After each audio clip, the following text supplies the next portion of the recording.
Në mbledhjen e radhës të Këshillit të Bashkiak të qytetit të Durrësit,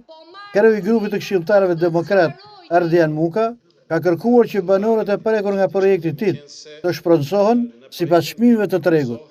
Në momentin e parë jeni referuar BKM-s numër 138 23/3/2000 për sa I takon shpronsimit të banorëve. Aktualisht vini me propozimin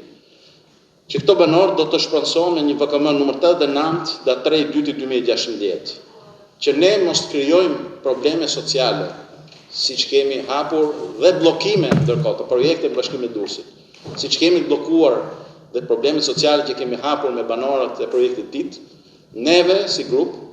si Forcë e Djathtë, dhe besoj flas në emër gjithë opozitës, propozojmë që këta banorë, siç reflektuat për këto ndryshime që keni bërë dhe që janë bërë më mirë se ç'ishin, të shpronsohen sipas vlerës së tregut. Në këtë mënyrë, neve nuk do kemi konfliktin që kemi aktualisht në disa zona, por kryesisht flasim për projektin TIT që kemi më të ndjeshme, dhe ky projekt do ketë mundësi që të shkojë përpara pa pasur konflikte dhe probleme sociale të shtura. Muka, krahas të tjerave, ka kërkuar që të mos paraqiten projekt vendime jashtë afateve ligjore të parashikuara në rregullorën e Këshillit Bashkiak.